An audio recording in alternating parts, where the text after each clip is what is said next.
Welcome back to the Right Path Real Estate Radio. My name is Ryan. I'm filling in for Tom. He'll be back in studio tomorrow. Build your team Thursday, man. You can't build a team. Yeah, build your team Thursday. Okay. We're talking about building your team, but in the lens of shifting focus to shifting mindsets, right? Mm-hmm. Implementing proving systems. This is our mission statement, Jerry. I let you read it. This is a new thing we have here at Right Path. And part of that is understanding that, real estate, right, is definitely our vehicle, but we have to understand and shift our mindsets to be able to move forward along those lines. And what we do here at Right Path, and I think we do it pretty well, is shift the fear of investing in real estate. A lot of people want to expose their portfolio, right, to rentals. Yeah. And man, you're the guy for that, right? Yep. Jerry Todd, Property Care, let's put that. Right. Good morning, everybody. And go ahead. Tell us what you do. So we manage rental properties, but to Ryan's point, shifting mindsets is the goal. I think when I first got it, I think everyone has this mindset that, hey, I need to do everything. Yes. When I was taught to, hey, just try to lease out the house. You put a sign in the front yard. Put a sign out, yeah. And spend your Saturdays, showing the property, over there. Like one day you'll be fine. And I'm like, it's that's easy to do. Yeah, so easy to do. Information out there, and I listen. My favorite was put it in the green sheet. Yeah, put in the green sheet. Yeah, just with your personal cell phone number. Yeah, put your personal cell phone on the green sheet. That what could go wrong there? Yeah, right? I mean, you get 1,000 calls the first day it drops, but whatever. And I had a shift in mindset. I was like, you know what? I no longer want to spend my Saturdays trying to lease out my property or scheduling appointments with people who really aren't, or has a 1 in 10 chance of actually showing up. So, I had this mindset, like, I think my time is more valuable spending my personal time with my, my loved ones and stuff. Correct. And I'd rather go and hire a real estate agent and just lease out all my properties. Yeah. And I didn't have to deal with it. I didn't have to figure out how to screen, how to market the property, take the phone calls, schedule appointments. I mean, at the time, I had a full-time job. Yeah.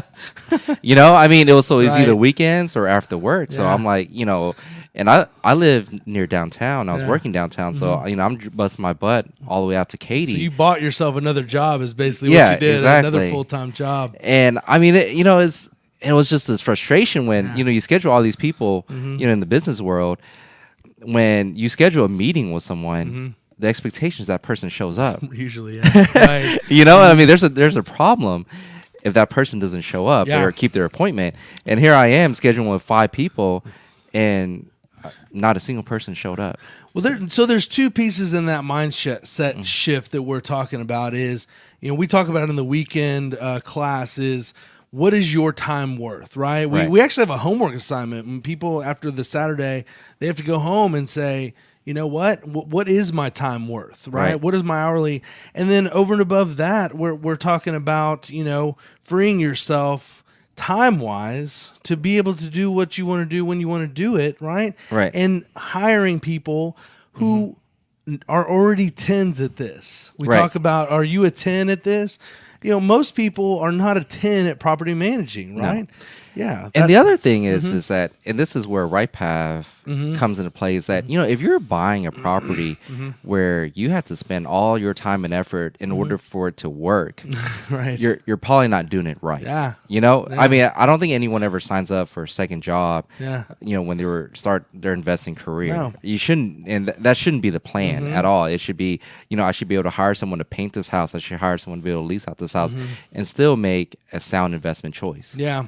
One thing we're talking about in the market today is that, we're looking at it in multifamily, and I've sold my multifamily because it's really at the tippity top, man, what we feel.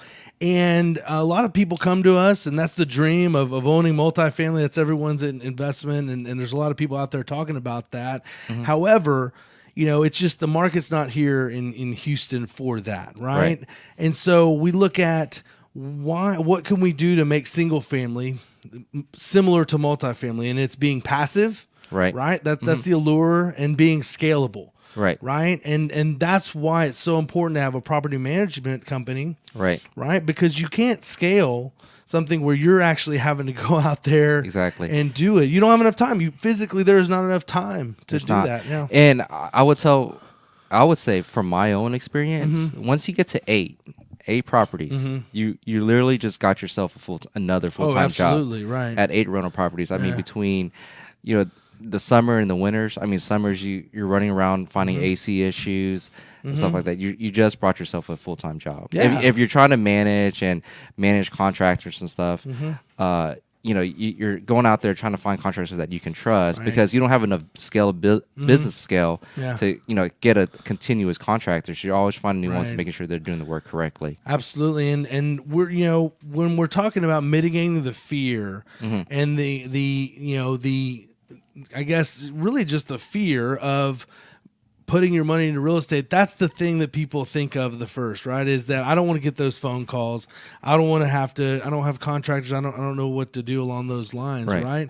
And they don't have to. And the thing that I tell folks, coming into when should I hire a property manager? It's day one. Day one. On the moment you get a first property. Very first property, because in business, if you're going to scale along those lines, you don't want to go back and do that. So, two things we do to mitigate those calls, things like that is we fix the things that need to be fixed on the front end, right, and then we hire a property manager. So if you have a home that you're managing, that everything is fixed, we've inspected all the systems, we've looked at everything, and we've replaced the things that don't have usable life. I mean, how many calls are we getting along those lines? We're still getting a lot, and we have a lot of out of state investors, sure, and I'm kind of their third-party eyes and ears. So, we had a couple properties that was just finished. I go out there and I got a long list. That's good. Of stuff that needs to get fixed. Yeah. And I like doing that part because if I don't have that list and if a tenant moves in, guess what? I'm going to get the calls one way or the other. Right. So let's just knock it out on the front end. And that's a service that you're providing for that investor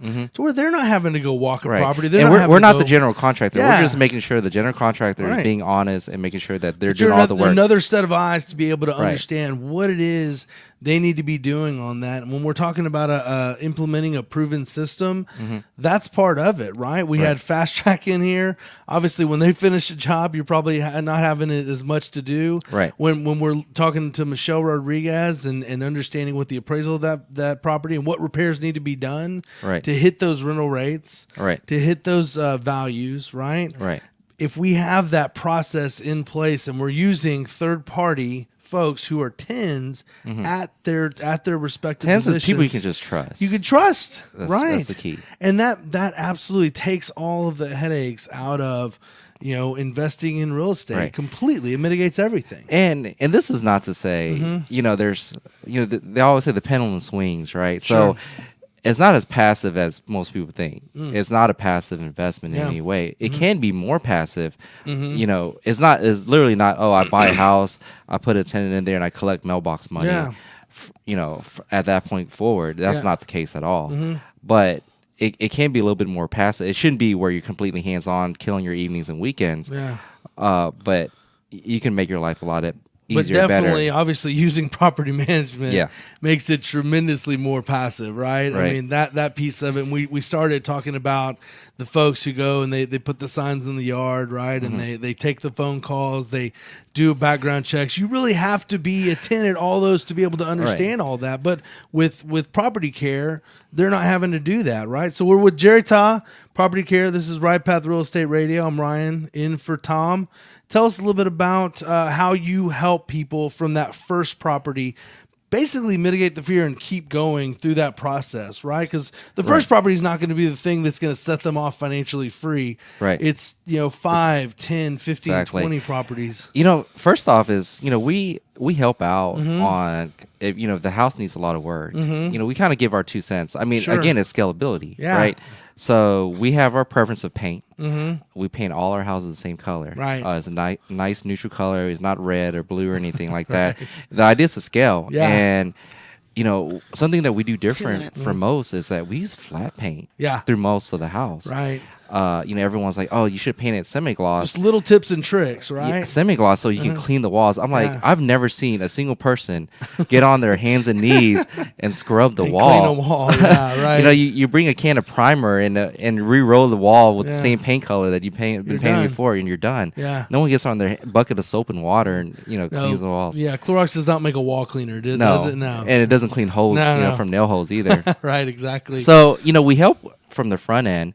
A lot of times we have real estate agents that are getting investors to buy houses and maybe neighborhoods that aren't great. Sure. So we kind of advise on like, hey, you're wanting to buy in this neighborhood. There's 20 vacancies right now in this neighborhood. Yeah. Probably doesn't make sense if you're a third party helping them through that process, because the agent's not looking at that. They're like, they just want to get the sell. They just want to get the sell, and they may not be an investment type agent as well. They may not be a tenant at that. They're just looking at selling a property. So yeah.